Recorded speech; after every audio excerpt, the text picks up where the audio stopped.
welcome back.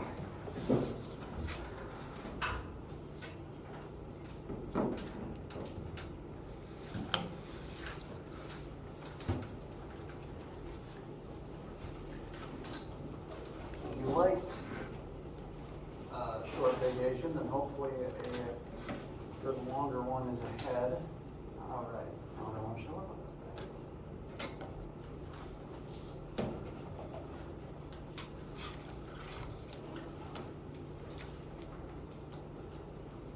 To glance at the calendar real quick. Today is Monday, November 28th. This is our last full week of class. That's the plan for the moment. We do have lab this week, so do attend your normal lab time. It'll be the last lab of the semester. And things we'll be going over this week. You will be getting your test back this week. However, despite the break, or perhaps because of it, I haven't finished grading them yet. I do apologize for that. I will have them by Wednesday. So Wednesday will be get test back over a day. What we'll be working on today is actually a brief foray into sound and waves. There will be a small amount of that on the final. I'll make sure you know what pieces we talk about are on the final itself. And it'll be, I wanted to talk about it today so that the lab this week, which will be about standing waves, the mechanism that's currently in front of you, so that you'll have seen that information and it'll make sense before lab this week. So I guess to go through our class days this week, today is a brief lecture into sound and waves. Wednesday will be test day, the day where I give the test back, and that will then segue us into exam review. As with all the tests in this class, I will provide a list of concepts that you should be familiar with as you're studying for the exam, a practice exam for you to take just like the old ones, and for an answer key for the practice exam. And after lab this week, everything will just be exam review, making sure you're ready for said exam. As a reminder, last day of class for us is Monday the 5th. There's no class Wednesday 7th, and then starting Thursday the 8th is exam season. This class is regularly scheduled exams. There's one on Monday and two on Tuesday.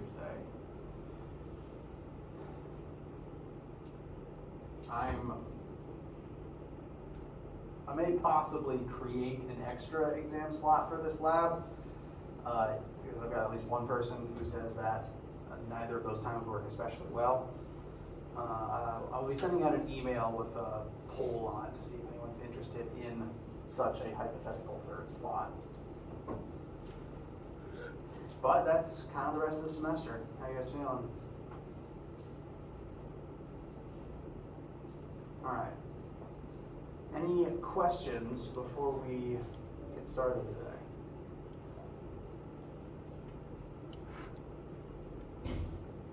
All right. Let me get everything pulled up, and I have a sneeze happening. As soon as I say I'm going to sneeze, I don't need to sneeze anymore. So, pro tip.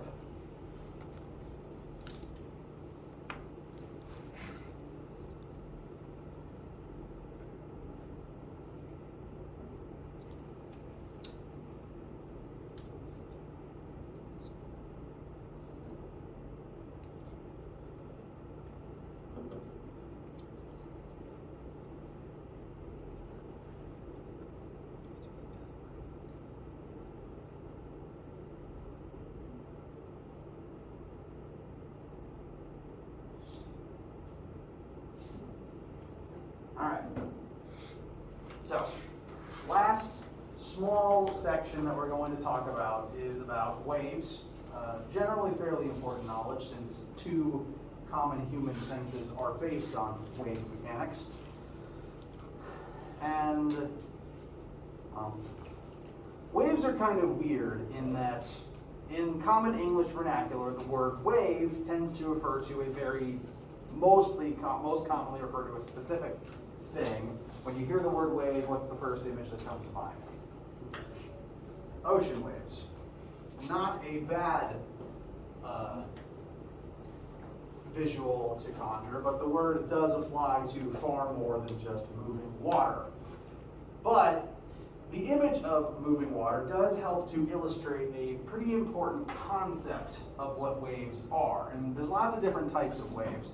So we're going to talk briefly about the commonalities that all waves share. All waves are traveling energy. So that's to help tie it into the things we've been talking about. We've discussed energy, we've discussed how it can transform and change what object possesses it, and waves are one way of sending energy from one place to another.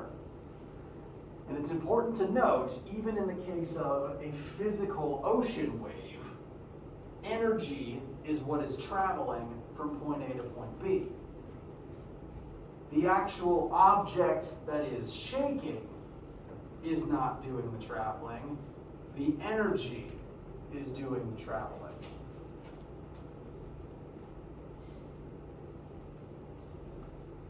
Waves are traveling energy, and energy can travel through a ton of different mediums. If something exists, you can send energy through it. Energy can travel through water, creating ocean waves. Energy can travel through the air, often creating sound waves. Energy can travel through solid objects, often in the form of earthquakes. And energy can travel by itself through the vacuum of space in the form of light and other electromagnetic radiation. So there's lots of different forms that energy can travel in. And there are two broad categories.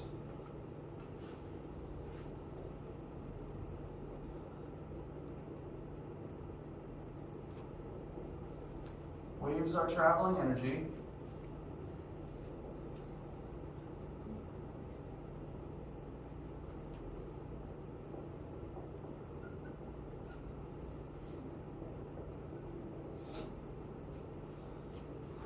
That traveling energy can be either a mechanical wave, which is to say that the energy is traveling through a physical object, and you can usually detect that object physically moving as a result of the energy traveling through it. See, again, ocean waves. There is energy traveling through the water. The water is the physical medium that the energy is traveling through.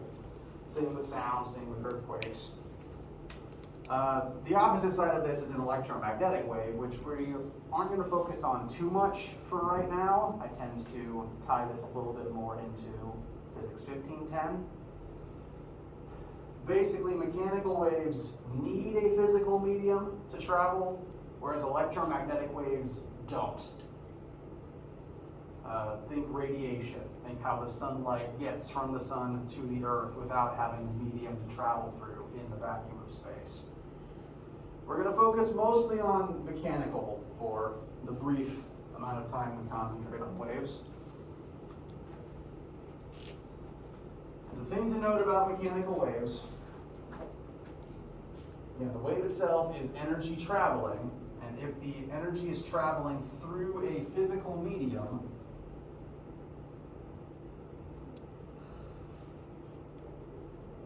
then that is a mechanical wave. Ocean waves, sound waves, earthquakes, those are all mechanical waves. And so when you think of waves, you tend to think of mechanical waves, because you can physically see the medium shaking as the energy travels through it. So again, the ocean rising and falling as energy travels through the water surface.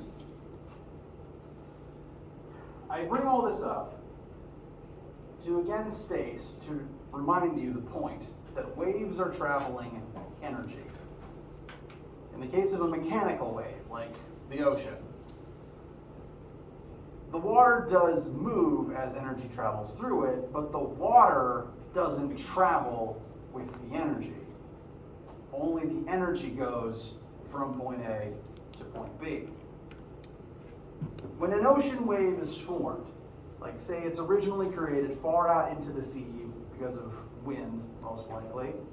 When that ocean wave is formed and it starts making the water move way far out at sea, does that wave bring every single water molecule it touches with it all the way to shore?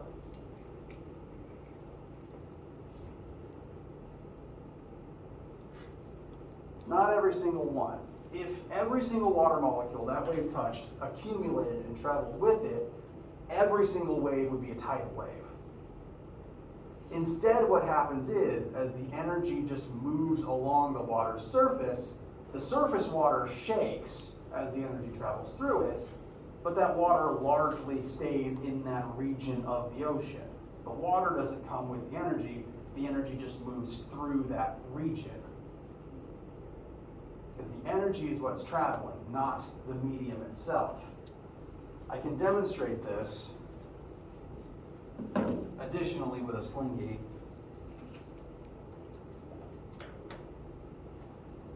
Kind of like how the ocean is made up of water molecules, this slinky is made up of individual rungs.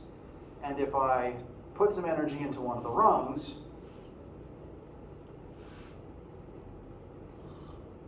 you can see the wave traveling back and forth, but note, the first rung I pluck stays here, whereas the energy shoots back and forth. And you can tell where the energy is because that's the part of the slinky that's going to shake. But the rung, other than shaking up and down, doesn't move with the energy. It stays largely in place. So, again, the point I keep trying to make here, waves are traveling energy. In the case of mechanical waves, that energy travels through a physical medium, and that medium, it vibrates as the energy travels through it, but that medium does not travel with the energy.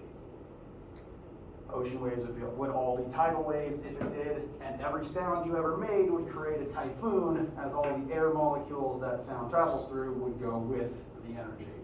That doesn't happen, which is good, because I don't want to live in the world where that is the case. So, that's what waves are. And most types follow that basic logic. There are some vocab words to keep in mind when discussing waves. One word that I will commonly use when referring to waves is the term oscillation, which is basically just a science word for shaking. If an object is oscillating, it tends to be shaking back and forth between two specific points. And there's lots of different types of oscillation. Pendulums are actually a form of oscillation because the object is shaking back and forth between 2 points. You can also have, if I were to hang a mass from the end of this slinky and just had it shaking up and down, that constant repeated motion would also count as oscillation. Most waves create oscillatory movement.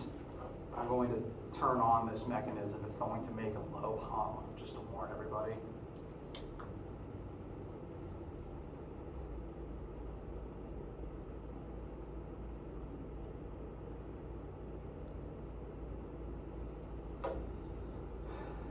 In the case of what's happening here, this is a speaker that is sending waves into this elastic cord, and it's causing this rope to oscillate between specific states as well. Note, for each of these individual waveforms here, the rope oscillates between one low point and one high point. So waves create oscillatory motion. And that's true of basically any type of oscillation, not just if a wave is responsible. So if I say the word oscillation, that's what I'm referring to. Just shaking back and forth between two specific points repeatedly. Some other vocab words include amplitude. This is, can be thought of as the size of a wave. Looking down all of my markers. When you're, say, at the beach and you see waves coming in, you can tell which ones are bigger than others. The amplitude is just the physical height of a waveform. How big physically is it? In the case of sound, higher amplitude waves are basically the louder ones.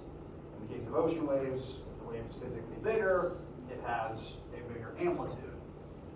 It's worth noting, though,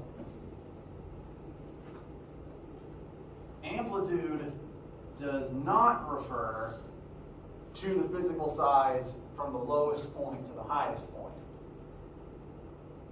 Amplitude refers to the height from a resting state to either the highest point or the lowest point. Note again, this setup I have up here, if this string is being left alone, it rests here at this specific elevation, about to the E on expo on this marker. Actually about to the cap of the marker if I do it like this. So that is the resting point. That's what's happening if there's no waves. Amplitude 0. If I turn the machine back on and set it to a low frequency,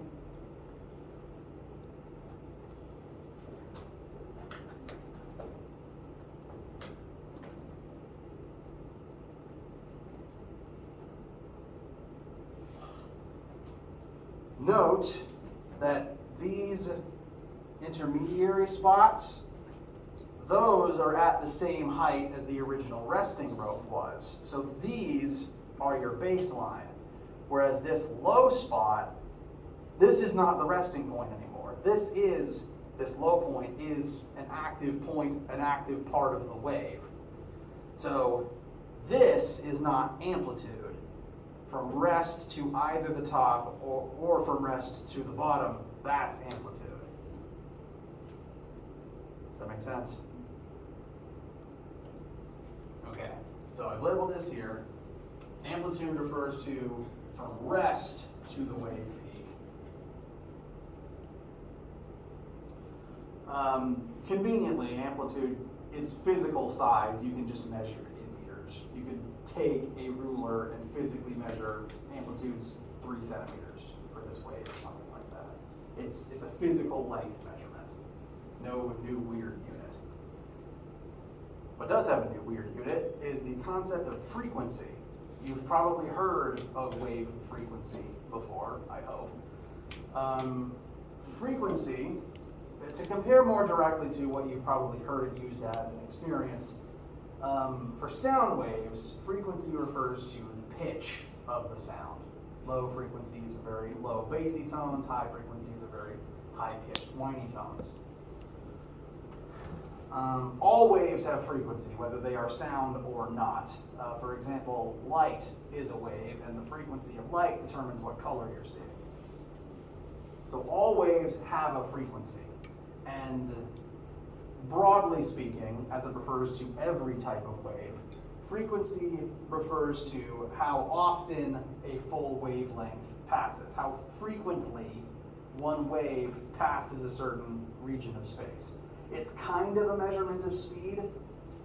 The higher the frequency something is, the more often waves are passing. Higher frequency means more frequently are waves passing a specific point. For example, if you were at the beach, maybe sitting on a pier, counting ocean waves as they pass you, if you count one full wave passing you every second, that is a frequency of 1 wave per second.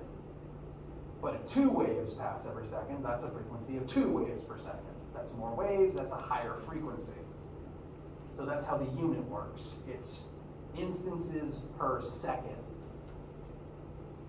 So the base unit is actually 1 divided by seconds, because it's events, number of single events that take place in 1 second's worth of time.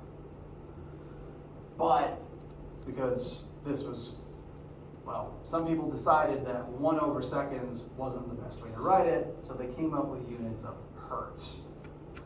1 hertz is 1 event passing every second. 20 hertz is 20 events passing every second. So 20 full waves passing by every second.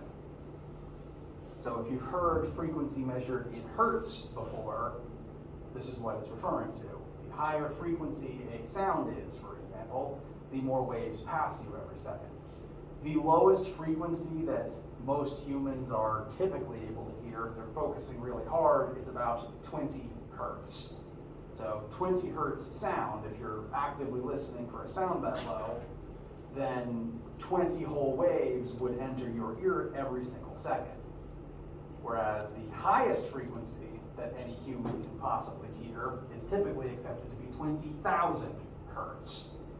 If you were hearing 20,000 hertz sound, there's 20,000 waves entering your ear every single second. And this is one reason why high frequency sound can hurt. It's physically more waves striking your eardrum every single second. So frequency, measured in hertz, measures how often an event is occurring, how often the waves pass. Last physical measurement of waves we'll discuss here is the idea of wavelength. This is just physically the length of the wave. If I was to come up here and measure this waveform that I've got running, the wavelength, if I just took a tape measure, would be the physical size of one whole wave. Just how long is it in meters?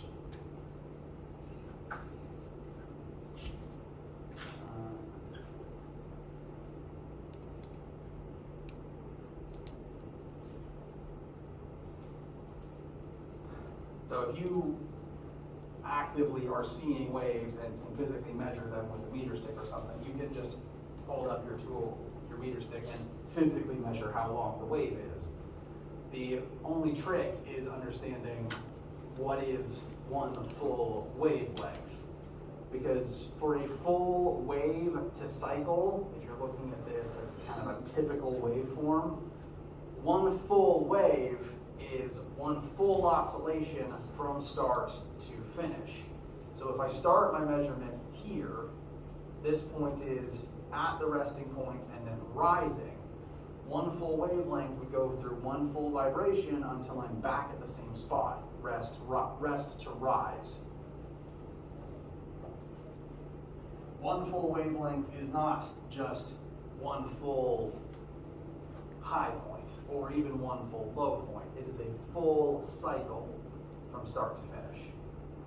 So if you were looking at this waveform currently on the table, this is not one wavelength. This is half of a wavelength. It can be a little hard to tell because it's going constantly, but when this portion is bottomed out, this portion would be at the top. And at that point, you would hopefully be able to see, if we start from rest here, descending, we would measure one wavelength at the point where we descend again.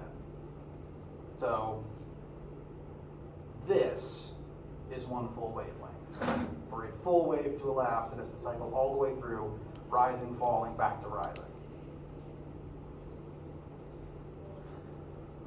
Alternatively, you could measure from crest to crest or trough to trough. All three of these are a full wavelength. It's the same distance for all of them. It's just a matter of wherever you start, your measurement stops at the next iteration of that point. So top to top, bottom to bottom, or midpoint to midpoint. And wavelength is physical length. Again, you can come up here and measure this with a physical meter stick. So it's measured in meters. The only thing to really note about it, when say we look at some formulas coming up, is that the variable for it is lowercase lambda. I don't know my Greek very well. I believe that's lowercase lambda. It looks like a weirdly rotated letter Y. So this is the variable for wavelength that you'll see in a few formulas today in lab. Questions so far? All right. So these are the main ways that we measure waves. And each of these pieces of information is useful in its own way. Amplitude tells you the size of the wave. In the case of sound, that would be how loud it is. In the case of an earthquake, amplitude would be how dangerous it is. Because a higher amplitude wave shaking the earth would make the ground shake more. It would shake more violently between two larger points. And so higher amplitude refers to a higher magnitude of earthquake. Ocean waves, amplitude would just be a physically taller wave, so eventually you'd hit tidal wave territory. Frequency, again, humans tend to think of frequency in terms of sound and light, so that would be the pitch you hear or the color you see.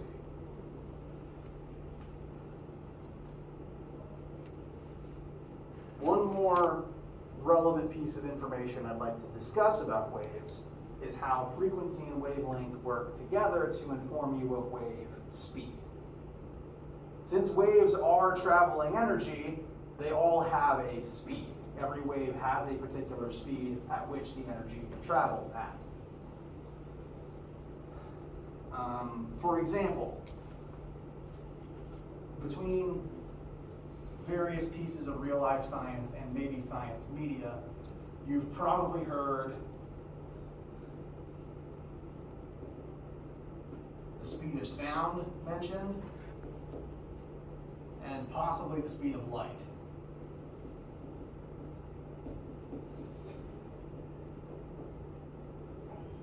The speed of sound in standard atmosphere, room temperature air is typically accepted to be 343 meters per second, very fast.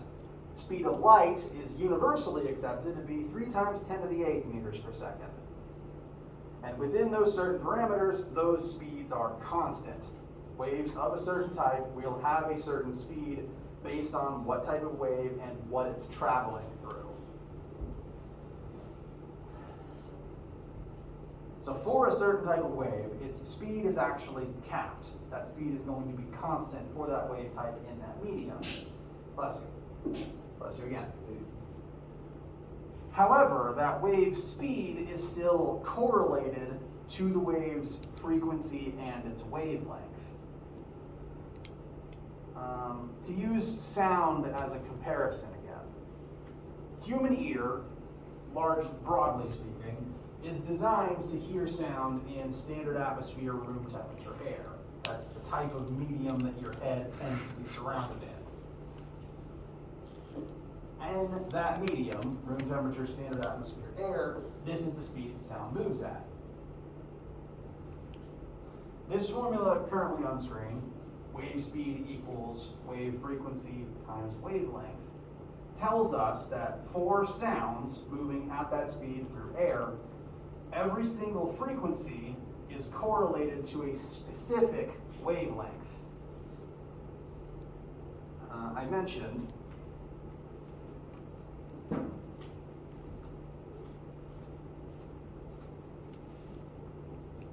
lowest frequency that's on record that a human can hear is 20 hertz. It's the lowest thing that we have on record a human eardrum can pick up. For every 20 hertz sound wave, every 20 hertz frequency sound wave, since wave speed is capped, that specific frequency would have a specific wavelength. Doing this calculation is only ever one wavelength you can get for a 20 hertz sound moving at this speed. So every specific frequency of sound comes paired with a specific wavelength of sound. Same goes for light, actually. Color green tends to have frequencies between 580 and 530 terahertz.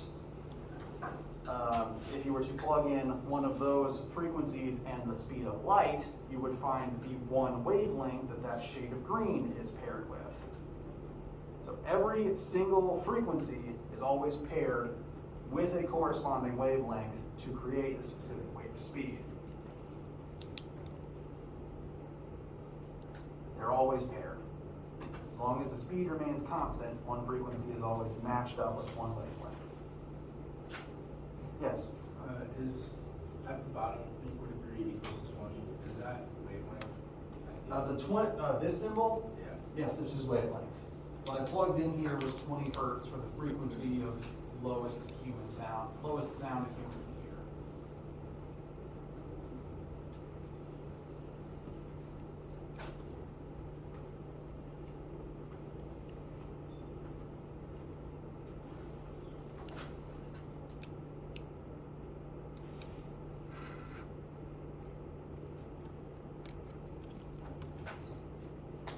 so far?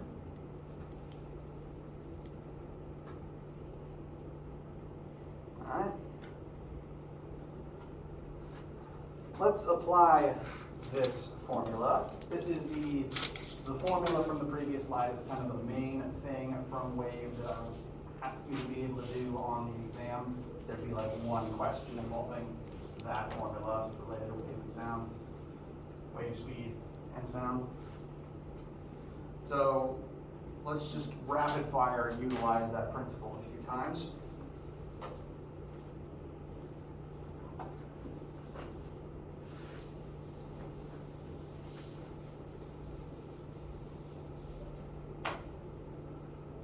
What is the frequency of a 10-meter wavelength sound?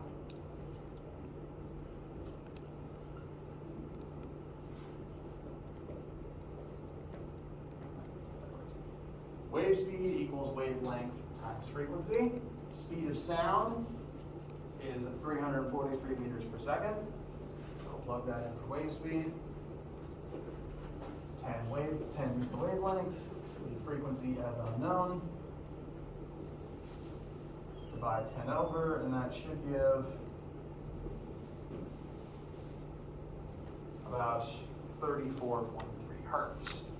That means this is a very low sound, one that you would struggle to hear, but it would register as a bass tone. What's that? 1 times 10 to the negative 5th meter. That's a second question. That's asking, what would the frequency be if this was a different wavelength?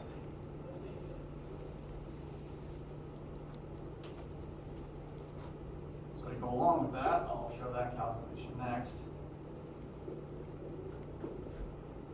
If instead of 10-meter wavelength, we had 1 times 10 to the negative 5th meter wavelength, the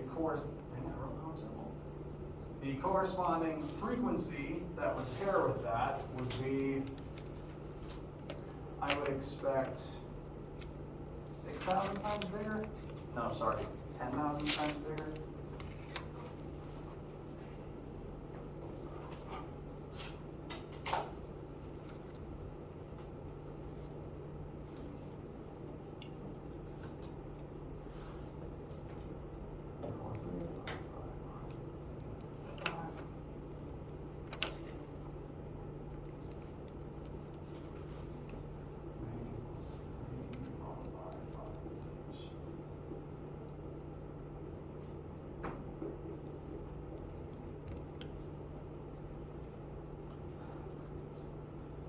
So, wavelength of 1 times 10 to the negative 5th, which is incredibly small, would have a frequency of 34,300,000 hertz. You would not hear this. The highest range on record that any human can hear is 20,000 hertz. So you would not hear this sound. You would not know that the air was shaking at this frequency. You wouldn't be able to detect it with your ears. Now, depending on the amplitude, you may feel it with your body, because if waves are hitting you repeatedly, you'll detect it eventually, but you wouldn't hear it.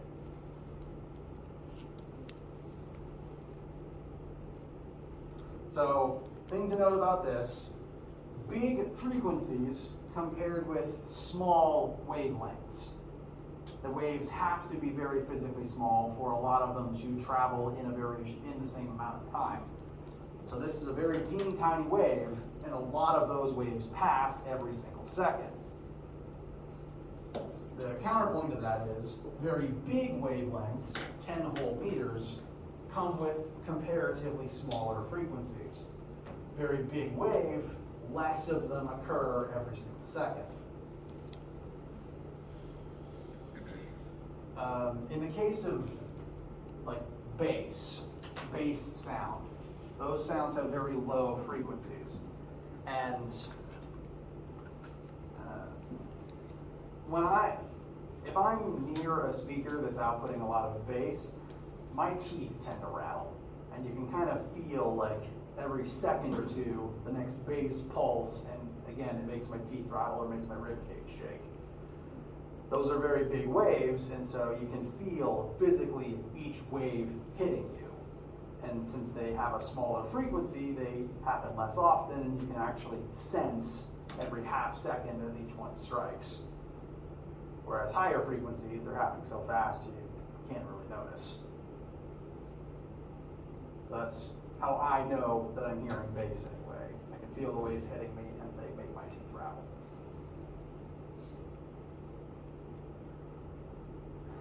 Same formula works for light frequencies as well. Wave speed equals wavelength times frequency. What frequency and therefore color is a 550 nanometer wavelength photon? If you were talking about light, you would plug in the speed of light instead of the speed of sound. So speed of light, 3 times 10 to the 8th, equals, the wavelength given is 550 nanometers, so that would be times 10 to the negative 9th.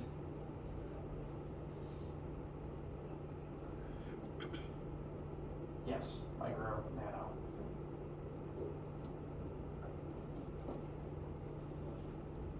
And this would tell you, this would be able to tell you the frequency of that particular color photon.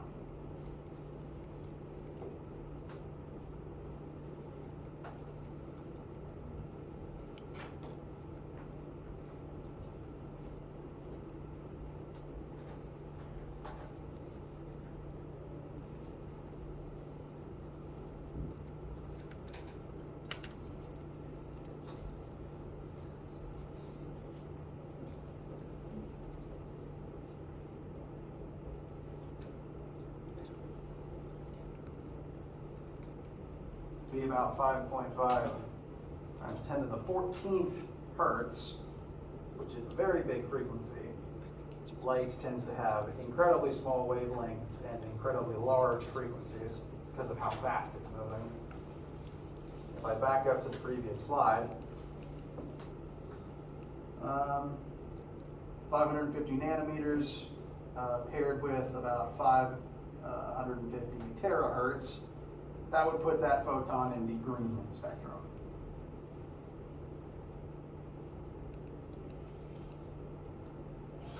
So every time a photon enters your eyeball, based on its frequency, each frequency triggers a specific set of photoreceptive cells, and your brain registers a different color.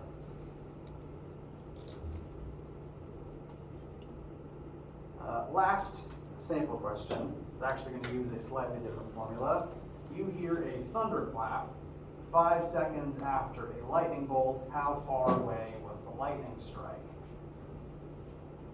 This is in reference to an old trick that you can use to determine comparatively how far a storm is away from you.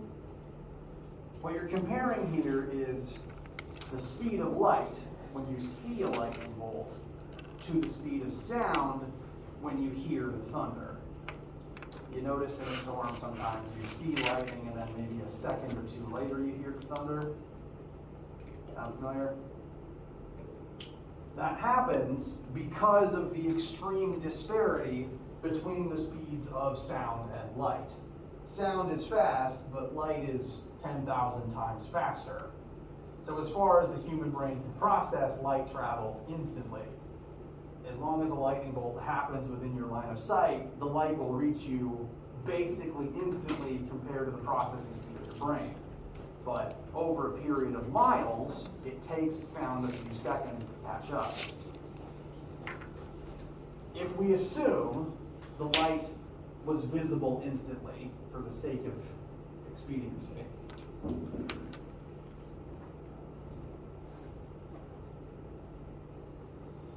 it took the sound 5 seconds to reach you.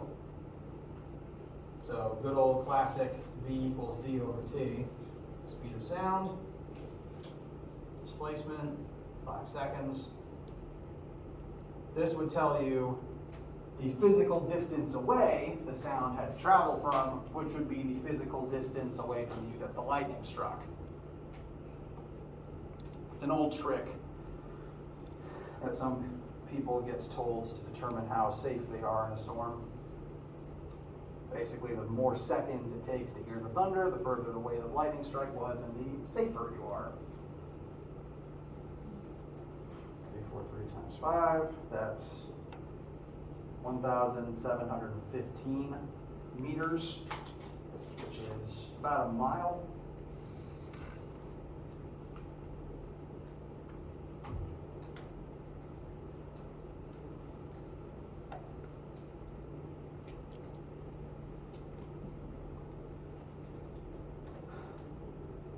Questions about any of those? All right. Now, for the for the exam, this is most of everything you need to be able to do with waves. I'm not expecting you to suddenly be able to understand everything about them. This is very basic stuff that will help you in the future and will come up again in 1510 if you take that course. Before we break, though, I do want to discuss how we'll be applying this information in lab this week. Now, I like to talk about sound when referring to waves, but sound is kind of tricky to use as a practical example because you can't really see it, and it happens fast enough to where it's kind of hard to physically track individual sound waves. Just to go over it in brief, sound is a longitudinal mechanical wave. Mechanical means it needs a physical medium to travel through. Air, the way that human ears are built to work, is the medium. This is why you cannot hear in space, because there's no air there. Sound can travel through liquids and solids, which is why you can basically hear underwater. The human ear wasn't built for it, but the waves do still enter your eardrum eventually. It's interesting to note, sound is actually faster traveling through water than it is through air. Sound speed in air is about 343. Sound speed in water is about 1,500 meters per second, actually. Water is more dense, so it's easier for the sound to travel. This is why there's more echolocating creatures in the ocean than there is on land in air. Since the sound travels faster, they're able to detect things over a wider range a lot more quickly. Hence, every whale and dolphin and aquatic mammal ever, basically. It can also travel through solid objects. It's just the human ear can't really hear that very well because you can't really stick your head inside of a rock. You can stick your head against a solid object, though, and your ear is sensitive enough to sense those vibrations, even if you don't hear intelligible sound. This is where the old stick your ear to a railroad track to detect if a train is coming trick comes from. The vibrations from the train travel faster through the metal rail than they do from the air. So touching the rail, you'll feel it faster than you would hear it, because sound travels faster through solids. Sound is also a longitudinal wave, which really just means it acts as a oscillating pressure as opposed to a sort of physical waveform that you're used to visualizing. Sound is just kind of a echo rippling back and forth as it travels from one point to another. That's just to help create the picture in your mind. But because it's very hard to see, and because it's still very fast, in lab, instead of measuring normal sound waves, we're going to be creating these visible standing waves. So this is actually the apparatus you'll be using in lab this week, because this is a reliable way to visualize waves of particular frequency. This is called a standing wave because it's basically like visually standing in the same place. You can see the waveforms in the same region. The waves are traveling back and forth, but the rope isn't. The rope is just oscillating between two fixed points repeatedly, and that's pretty easy to visualize. And what we'll be talking about with standing waves is how they're able to be made and how the various components that make them up can vary. right now, I'm sending waves of frequency about 28 hertz into this particular row. And the frequency that is required to make a specific standing wave depends on, and again, this is what we're learning in lab, so you don't need to write this down, you don't need to memorize this. The factors that determine standing wave creation are the frequency you're putting into the rope, how long the rope is, what it's made of, and the tension that it is under. All those factors combine to determine what frequency is needed to create this standing wave. If I change any of these variables, suddenly this frequency stops working. So if I make it longer and introduce, actually shorter, suddenly the whole thing doesn't work as well. This old frequency doesn't work anymore. Additionally, different frequencies, cut this to about 14, create different numbers of visible waveforms.